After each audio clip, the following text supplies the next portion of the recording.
and Heche was reportedly trapped inside her vehicle for at least 40 minutes before being rescued by firefighters after she had crashed her car into a house last month.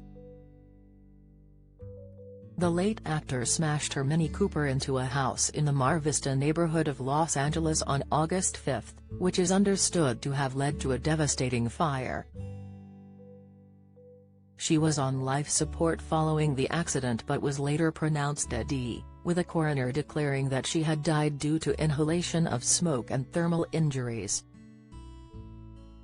It has now been reported that firefighters had been unable to begin life-saving efforts on Heche, who was 53, for about 45 minutes after they first arrived at the scene.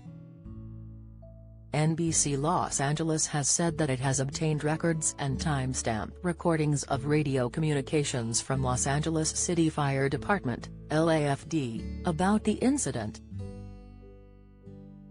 It reports that the recordings from the fire department reveal that firefighters couldn't get access to Heche's car for at least 20 minutes after arriving at the scene in Mar Vista. The outlet adds that it took at least another 20 minutes to pull the vehicle out of the burning building in order to rescue the actor, who was later transferred to hospital. Richard Fields, deputy chief of LAFD, told the outlet, "Given the heavy fire and smoke conditions, it wasn't that you could clearly see into the vehicle or clearly be able to access it." He explained that such conditions make it very difficult for firefighters to even see each other whilst on the inside of a working structure fire. NBC4 Los Angeles reports that, according to the recordings, the first LAFD fire engine arrived at the scene at 11:01 a.m. It states that within seconds dispatchers radioed to say there was a person stuck inside the vehicle and paramedics are said to have been directed to treat a woman found in the home. According to NBC4 Los Angeles, fire department records make it clear that medics treated the person who lived at the property, not the driver of the car.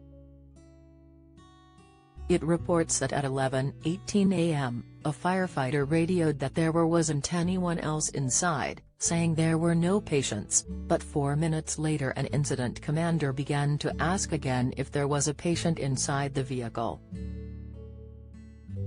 Just minutes later, according to the records obtained by the outlet, a firefighter said he had found the driver, though he said they were inaccessible to crew at that present time.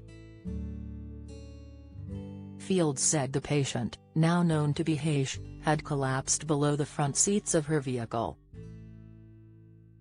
He said that the patient wasn't in the driver's seat but on the floorboard of the passenger seat. NBC4 Los Angeles reports that once Heche was found and confirmed to be alive, crews used a heavy-duty tow truck to pull the car, with her still inside, out of the burning home. She is said to have been pulled from the wreckage at around 11:49 a.m. The outlet reports that she was initially treated at Ronald Reagan UCLA Medical Center before being transferred for specialized care at the Grossman Burn Center at West Hills Hospital. Heche, who is known for films including Wag the Dog and Donnie Brasco, died at the medical facility a week later as a result of injuries that she sustained in the accident. NBC4 Los Angeles reports that LAFD said that even if Heche had been identified in the wrecked car immediately, it's unlikely firefighters would have responded differently. Fields said, "I would imagine, just based on some of the very experienced officers that were initiating the firefight, that they made the best effort they could to try to identify that someone was in the vehicle." According to the outlet, an after-action presentation prepared for LAFD staff noted that it took 30 minutes to fight the fire to the point where a rescue could be made.